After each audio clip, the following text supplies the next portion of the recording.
Fala, torcedor! Saudações rubro-negra!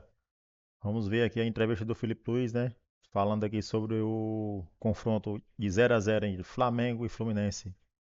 Fluminense que não jogou tão bem hoje, né? Claro que tinha uns desfalques como De La Cruz, Arrascaeta, que fazem faltas num jogo grande que nem esse.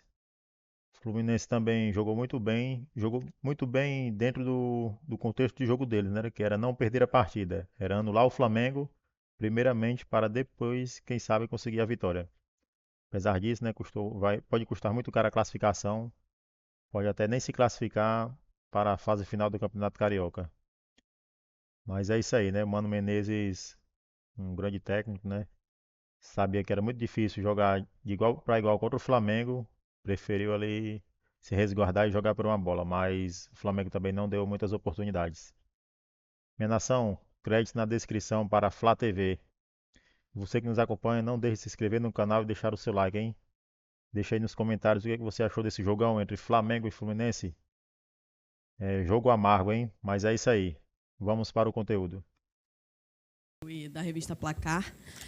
Queria que você falasse um pouco sobre o jogo de hoje, né? O pessoal que assistiu achou um jogo ruim, né? E por que foi um jogo ruim na tua visão, ou não foi um jogo ruim? E queria que você falasse também rapidinho sobre o Luiz Araújo. Se ele, a questão dele é física, você está desculpa, ele está com alguma questão física e você está tendo esse controle de minutagem em relação a ele, ou realmente é uma opção por deixar ele mais assim no banco de reservas? É um jogo ruim. Não, na verdade é um jogo difícil. Fla-Flu nunca é fácil. Fla-Flu é um jogo truncado, onde o adversário sempre tem as suas armas, tentam destruir as nossas jogadas, tentam marcar e fazem bem.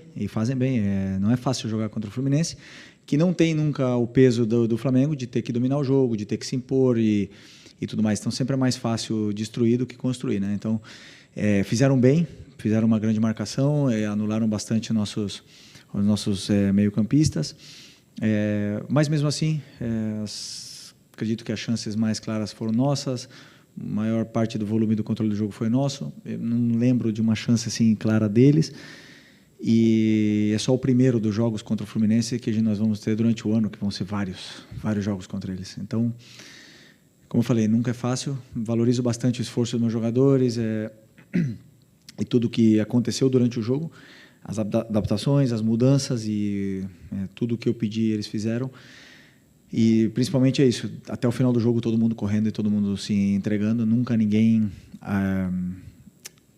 fazendo algo que não deveria fazer, fazendo algo por sua conta, senão todo mundo pensando na equipe. Isso para mim é o que mais importa. E para o torcedor pode ser que realmente seja um jogo mais chato, por 0 a 0, mas muito influenciado, né, por alguns fatores externos, o calor, não gosto de dar desculpa, mas é verdade, muito quente, a bola, campo duro e fica um jogo mais... perde um pouco de intensidade. O jogo à noite sempre é mais intenso, o frio é mais intenso ainda. Isso é um fato do futebol, mas não é desculpa do nosso time não ter feito a mesma coisa que vinha fazendo nos outros jogos. E sobre o Luiz Araújo, um cara que teve uma lesão seríssima no joelho, está tendo minutos cada vez mais, teve 60 minutos no outro dia. Estamos tentando controlar a carga desses jogadores para eles não fazerem 2 jogos seguidos, como o Ayrton teve que fazer hoje, o Everton teve que fazer hoje. Inevitavelmente alguns vão ter que fazer, mas o nosso principal objetivo é cuidar e mimar esses jogadores, principalmente esses jogadores que vieram de lesão, para poder chegar bem no Brasileiro. Eu já falei, eu falo 1, 2, 3 e não vou matar ninguém no Carioca, não vou. E se isso custa meu trabalho, azar. Eu vou pensar mais para frente. Vou querer ganhar o Carioca. Não vai servir de desculpa para nada, porque com o time que eu sempre falo, com jogadores que vão jogar, mais do que suficiente para poder ganhar. Felipe, boa noite. Emanuele Ribeiro, do GE. Globo. Você falou sobre esses fatores que influenciaram talvez esse jogo chato para o torcedor. Um desses fatores que a gente comentava aqui antes é a falta que fizeram De La Cruz e Arrascaeta, que foram poupados para esse jogo de hoje. A gente sentiu a falta desse meio de campo mais criativo e, com certeza, esses 2 jogadores contribuem muito para isso. Como que pensar o time do Flamengo sem esses dois jogadores, sem o Arrascaeta, quando ele não tiver à disposição? Qual é a dificuldade para pensar esse meio de campo dessa forma? E você acha que no segundo tempo faltou talvez mais ousadia ali para o Flamengo para tentar levar essa vitória? Quando você fala de Arrascaeta, é um jogador único, um jogador especial, e todo mundo sabe da qualidade que ele tem, e ele vai fazer falta aqui, em qualquer lugar que ele tiver, sempre. Mas esse foi o mesmo time da final, né? E lá não fez falta. Só que hoje, como no resultado não veio, e aí sim a gente começa a falar dos jogadores que não estão. Né? E eu valorizo os que sim tiveram hoje, os que sim se esforçaram, lutaram e fizeram tudo o que eu queria. O meu plano de jogo não funcionou como outras vezes. Quando o cara não joga, e é futebol. Não consegui dar tempo para o Plata do jeito que ele teve no outro jogo contra o Botafogo, não consegui dar soluções para o Bruno Henrique que ele teve no outro jogo, e acaba que o jogo não ficou tão limpo. Né? Eu esqueci mais uma coisa que você me perguntou. Do segundo tempo, começamos muito bem o segundo tempo. Muito bem. Segundo tempo a gente começou em cima deles, criando chances, e é claro que tem ajustes que temos que fazer, mas não acredito que tenha faltado ousadia. Tem sim um mérito grande do Fluminense em poder defender e em ser muito agressivo na marcação, fazer bastante faltas, e pararam bastante o jogo, e isso é mérito deles. Oi, Fili, aqui, David Sharp, liderança da jogada. Você falou do Fluminense várias vezes, da dificuldade que é jogar, né? Inclusive, o único time que ganhou do seu Flamengo agora, como técnico, foi o Fluminense. Aí eu queria te perguntar, você como técnico agora e ex-jogador do Flamengo, se o Fluminense está um pouco engasgado exatamente por tudo isso, ganhou 2 finais do Flamengo seguidas de Carioca, enfim, na época até 2020, 2021, dava dificuldade também, o Flamengo com um time superior conseguia, né, o Fluminense ia lá e ganhava. Se tem isso, e também te perguntar um pouco sobre o gramado do Maracanã, porque você falou que está duro, né? O gramado passou por um tempo grande aí de reforma. Sempre, como eu falei, um clássico sempre é difícil jogar. Tem esse contexto, né? Os jogadores que não estavam tão bem do Fluminense, eles aparecem, eles crescem nesses momentos. Então a gente vê a melhor versão de Martinelli, de Arias, o próprio Fuentes, lateral esquerdo, fez um grande jogo, e a gente viu hoje um grande Fluminense. E um grande treinador que sabe defender muito bem, como ele fez, que é o Mano. Então, mas não está engasgado, nunca eu penso assim. A única coisa que eu penso agora é em ganhar o próximo jogo. E assim eu vou para frente, pensando para frente, não fico remoendo e nem tentamos. Como eu falei, é a primeira vez que a gente joga contra o Fluminense durante o ano, e vão ser mínimo 4, né? Ou é por aí. Então vão ser várias vezes, já foram outros anos que foram 6 vezes, e a gente já se conhece bem, os jogadores se conhecem bem, então sempre é um jogo difícil, e para os dois lados. Pode ter certeza que para eles também foi complicado, mas sempre vamos querer ganhar um Fla-Flu, que é um jogo histórico. Outra coisa? O gramado. Não, é uma briga eterna. Assim, eu entendo, é muito quente. Para cuidar de um gramado não deve ser fácil. Mas temos que pensar nos jogadores, temos que sempre fazer esforço, e se custar mais caro um investimento, temos que fazer um investimento. E se tiver que trocar o gramado em algum momento e fazer um investimento alto, tem que fazer um investimento alto, porque é fundamental para o espetáculo, né? Aqui no Rio de Janeiro o clima é extremo. É para os dois lados, todo mundo pode falar, mas na verdade o telespectador fica um jogo mais chato, fica um jogo mais truncado, a bola quica muito e é prejudicado todos, né? Felipe, boa noite. Gabriel Reis, canal Paparazzo Rubro-Negro e revista Placar. Hoje completavam 6 anos que os meninos não estavam mais com a gente. Queria que você relatasse como estava a sua cabeça pensando nesse dia, nesse jogo aqui no Maracanã, num dia tão triste. Uma outra questão, que se você não quiser falar sobre isso, eu te respeito. O apresentador e ex-jogador Neto, ele falou com muito desrespeito sobre o falecimento desses meninos ontem na televisão, e ainda falou que o Flamengo mandou o Hugo Souza embora porque o Flamengo é um clube porque ele era negro, chamou o Flamengo de um clube racista, com todas as letras. E eu queria te dar a oportunidade, porque você está aqui há 6 anos, além de tudo é rubro-negro, mas está aqui há 6 anos e viu como as coisas acontecem aqui. E você pode trazer a verdade. Fique à vontade de falar sobre isso. Sobre os meninos, é uma data que temos que lembrar, porque como eu falo sempre, né? Eu jamais vou esquecer, jamais. E eu não estava aqui, mas eu sinto muito esses meninos aqui no ninho, a presença, cada vez que eu entro ali. Hoje, de manhã, até falei com 2 pais, o pai do Bernardo e do Christian, e tem uma conexão. Então, assim, é importante que eles sejam lembrados. Eu acho que os pais, eles querem isso, né? Que é importante para o pai saber que o clube está cuidando com carinho desse assunto, que não aconteceu e pronto, vamos esquecer. Não podemos esquecer. Temos que lembrar que esses meninos, como eu falei, vieram aqui atrás de um sonho e não saíram, né? Voltaram para casa num caixão. Isso é muito triste para quem é pai. E é uma data que temos que lembrar deles, né? A torcida sempre lembra e é importante que eles sejam lembrados. Sobre o Neto, assim, um comentário infeliz. Acredito que ele deve ter sido... Eu não sei o que ele falou, sinceramente. Sobre os meninos, eu não sei. Deve ter sido infeliz. Às vezes, todos cometem erros e não tenho dúvida que se ele falou uma coisa dessas, ele deve estar arrependido e vai se retratar. Não tenho dúvida disso. O Hugo, eu vi ele crescer, eu vi ele evoluir, vi ele ser importante e perder a vaga no time. E ele mesmo, né, não estava bem, e ele mesmo sabia que tinha que sair do time. Eu era companheiro dele, mas é um cara que deu a volta por cima e que conseguiu, quebrou a cara, foi para Portugal, saiu da zona de conforto dele do Rio de Janeiro, mudou as amizades, um cara que começou a se dedicar para o futebol e hoje deu a volta por cima e já estão falando dele na seleção brasileira. Isso é mérito total do Hugo, né? E quantos outros Hugos ficaram no caminho porque não conseguiram dar a volta por cima como ele. Então, assim, acredito que o Neto deve ter sido simplesmente infeliz, porque às vezes a gente o Neto fala tantas horas normal que ele erre alguma vez e cometa erros, mas tenho certeza que ele deve estar arrependido.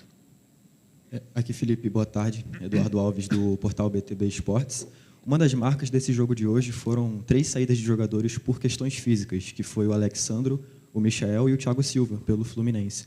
Numa dessas saídas, você trouxe para jogo o Ayrton Lucas, trocando pelo Alexandro. E a gente vendo de fora, de olho nu, a gente sente que são jogadores com premissas de jogo bem diferentes. Eu vou dar minha visão, acho que o Alex é mais defensivo que o Ayrton. Mas eu queria entender a sua interpretação sobre essa mudança e como é que é esse trabalho. Afinal, você era lateral esquerdo na sua carreira. O que você pode passar sobre eles e o que você passa para eles também? Fatalidade, o Alex sentiu um incômodo. Normal, isso vai acontecer durante o ano. Melhor que aconteça agora, né, no Carioca, e que ele possa se recuperar bem, que ele possa tratar, que possa treinar e estar pronto o antes possível, que ele é muito importante para a a gente. Foi logo no Carioca mesmo. E o Ayrton entrou. Eles têm a mesma função no campo, né?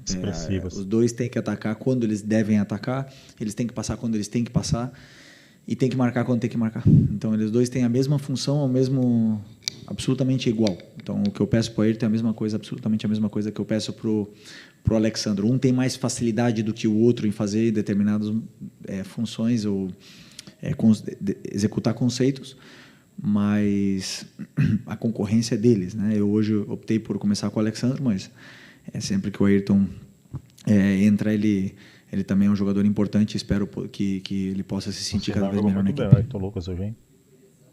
Ele jogou bem. Não sabemos ainda, mas é um incômodo, né? Com 7 minutos foi um incômodo que ele sentiu na coxa. Não sabemos ainda se é lesão ou não, amanhã devemos ficar sabendo. Mas o Alex é um cara que se conhece bem, então não quis correr riscos.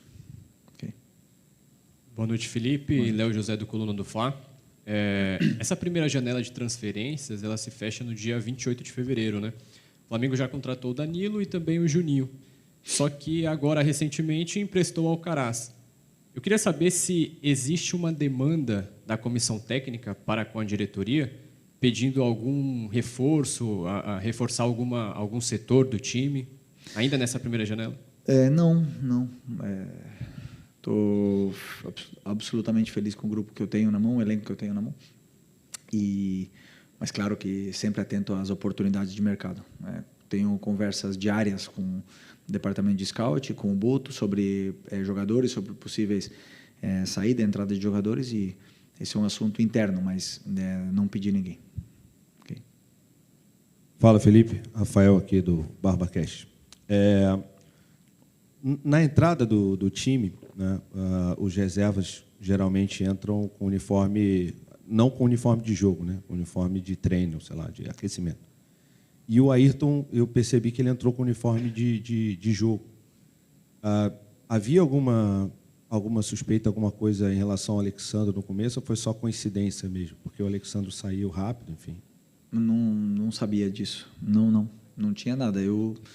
Se o Alex tivesse relatado algum desconforto, algum incômodo durante a semana, com certeza ele não estaria em campo hoje.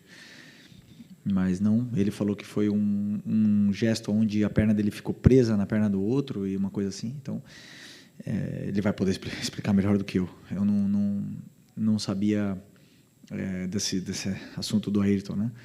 Talvez estava prevendo que ia entrar, não sei. Mas não. O Alexandre entrou no campo 100%. Felipe, aqui, Lu da Flá TV. O quanto que você entende que esses jogos, ainda esses próximos clássicos, ainda seguem como jogos de preparação para o Flamengo, né? Que ganhou uma Supercopa, foi um jogaço e gera toda aquela empolgação. Mas o quanto que você entende que esses jogos vão ser importantes para a sequência dessa preparação? Você acabou de falar aí em objetivo de Campeonato Brasileiro e tudo mais, para que os jogadores cheguem na sua plenitude, e o quanto que esses clássicos agora próximos vão servir como boas métricas para você também como treinador? Eu sempre penso que o jogo ele é um guia, né, para a gente ver onde estão os problemas e atacá-los e corrigir esses problemas cada vez mais, e o time ir evoluindo, né, nessa curva. E às vezes os jogos que são mais difíceis como hoje são os que mais te dão pistas, né, da onde a gente deve melhorar, o que mais. Então, como eu falo, jogar é o maior guia que você tem, porque muitas coisas acontecem que não acontecem no treino. Sobre usar como preparação é o seguinte, o que eu falo, eu não vou dar sequência de jogos, de 4, 5 jogos para os jogadores agora no começo do ano, porque eu quero que eles façam essa curva e eles estejam no ápice da performance no começo do Brasileiro e consigam manter durante toda a temporada. Sem nenhuma dúvida, jogadores vão se lesionar, jogadores vão ter incômodos, vão sair do campo, não tenha dúvida disso. Isso aí sempre acontece, todos os anos, em todas as equipes do mundo. Mas eu quero tentar chegar o melhor possível com todo o elenco para o começo do Brasileiro. E isso quer dizer que eu vou abrir mão do Carioca? Não vou abrir mão do Carioca. Eu quero ganhar, quis ganhar do Fluminense hoje, quero ganhar do Botafogo, quero ganhar do Vasco e das fases finais também. Então é importantíssimo que a gente cuide desses jogadores, mime eles, que eles estejam o melhor possível para quando começar realmente a sequência de jogos, aí sim. Quando começar a sequência de jogos, aí não dá mais para parar. E é importantíssimo que a gente esteja preparado. E é isso aí, minha nação. O Flamengo empatou de 0-0 com o Fluminense. O que vocês acharam da partida? Deixa aí nos comentários. O Flamengo jogou mal ou o Fluminense conseguiu anular o Flamengo? Na minha opinião, o Flamengo não jogou muito bem, né? Claro que teve ali méritos do Fluminense. O Fluminense foi para não perder o jogo, mas também custaria cara a classificação para eles, né? Eles que estão muito abaixo na tabela, não vêm bem no campeonato, mas quando eles enfrentam o Flamengo, crescem. O treinador é um grande treinador, né? Que é o Mano Menezes. Conhece jogos grandes. Quando joga com o Flamengo, as outras equipes, principalmente a equipe do Fluminense, que não vindo bem, mas com grandes jogadores que tem, né? Dão a vida, né? E muitos jogadores que nem frisou o Felipe Luiz, o Martinelli, o Arias, são grandes jogadores e eles crescem nesses tipos de partida. E na minha opinião, o Fluminense conseguiu anular o Flamengo, apesar de não ter criado oportunidades o Fluminense, assim também como o Flamengo não criou. Mas agora é pensar no Botafogo e vencer o próximo clássico, né? O Fluminense já está com 2 jogos aí que a gente enfrenta. Uma foi a última derrota e agora foi um empate. É a pedra no sapato do Felipe Luiz. O Fluminense enfrentou o Fluminense e não conseguiu vencer ainda. Mas é isso aí. Cada jogo é um jogo e agora é pra cima do Botafogo. E é isso aí, minha nação.